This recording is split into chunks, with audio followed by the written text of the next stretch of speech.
बिहार में बहुत सारे क्षेत्रीय पार्टी हैं सर, आरजेडी को ही क्यों चुने सर? और भी पार्टी थे उसमें भी जा सकते। इसका लोकसभा चुनाव सर नज़दीक है, लड़ना चाहेंगे सर?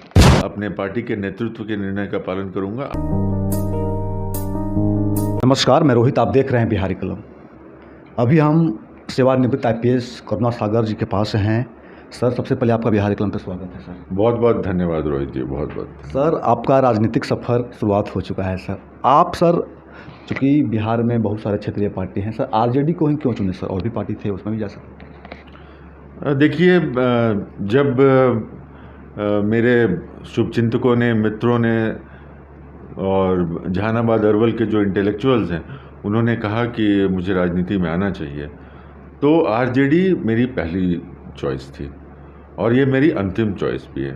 उसका कारण ये है कि आरजेडी की जो विचारधारा है वो मेरी विचारधारा से बिल्कुल मेल खाती है।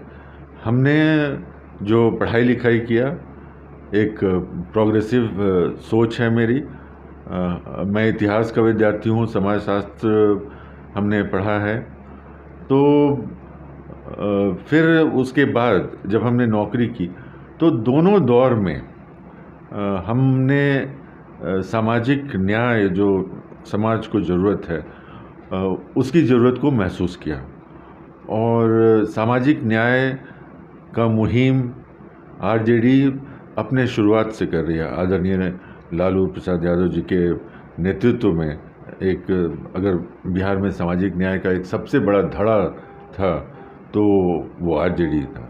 और कभी भी आदरणीय लालू जी ने सांप्रदायिक शक्तियों से कोई समझौता नहीं किया, भले ही उनको व्यक्तिगत रूप से उसकी बहुत कीमतें चुकानी पड़ी हैं। और देश का जो संविधान है और हमारे देश का जो मूलभूत ढांचा है और हमारे देश की जो गंगा जुमनी संस्कृति है, जो सबको साथ लेने की जो परंपरा है, जो हमारे शास्त्रों में भी है, हमारे इतिहास में है, हमारे वर्तमान में है, हमारे कहिए तो हमारे डीएनए में है, तो वो आरजेडी उस विचारधारा का पालन करते आई है। और दूसरा, जो अभी के दौर की बात करें तो आदरणीय तेजस्वी यादव जी उप मुख्यमंत्री एक बहुत ही ओजस्वी युवा नेतृत्व प्रदान कर रहे हैं इस समय आरजेडी को, और उनकी विचारधारा बहुत ही आधुनिक है। वो एक नया बिहार, एक आधुनिक बिहार, एक विकसित बिहार के दृढ़ संकल्प पर काम कर रहे हैं। तो मुझे लगा कि जहाँ विचारधारा भी है और एक भविष्य की एक संरचना भी है, तो इससे जुड़कर मेरा जो खुद का व्यक्तित्व है उसको एक अच्छे आयाम की तरफ ले जाएगा, और इसलिए मैंने आरजेडी को ज्वाइन करने का निर्णय लिया। राजनीतिक जिम्मेवारी तो सर आपको मिल गई, लेकिन अब किस क्षेत्र विशेष या पूरे बिहार को लेकर कैसे आप काम करेंगे सर? देखिए, जब मैं एक पुलिस अधिकारी था तो पोस्टिंग पे तो हमारा कंट्रोल नहीं था।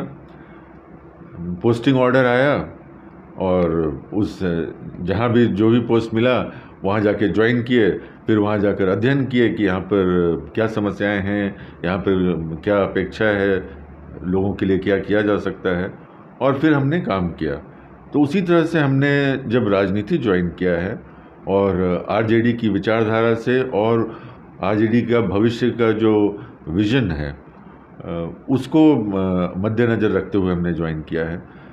तो जो भी रोल पार्टी मुझे देगी, जिस तरह से भी पार्टी मुझे काम करने को कहेगी, उसको मैं ईमानदारी से निभाऊंगा। वो मेरे व्यक्तित्व में है कि मैं जो काम करता हूँ उसको ईमानदारी से करता हूँ, और कभी भी ये किसी को महसूस नहीं होने दूंगा कि मैं एक उच्च पद से आया हूँ तो मुझे एक विशेष दर्जे की ज़रूरत है। मैं एक कार्यकर्ता की तरह काम करने में विश्वास करता हूँ और करता रहूँगा। सर, 2024 का लोकसभा चुनाव सर नज़दीक है, लड़ना चाहेंगे सर?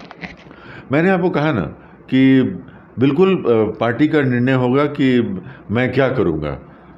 जैसे मैंने 32 साल में सरकार के निर्णय का पालन किया है, वैसे अपने पार्टी के नेतृत्व के निर्णय का पालन करूँगा। आगे भी जिस भी तरह का रोल मेरे लिए निर्धारित किया जाएगा, वो रोल बिना किसी सवाल के मैं उस पर काम करूँगा। पार्टी अगर लोकसभा चुनाव के लिए अगर सर निर्देश देती है तो सर आप किस क्षेत्र को चुनेंगे लोकसभा क्षेत्र?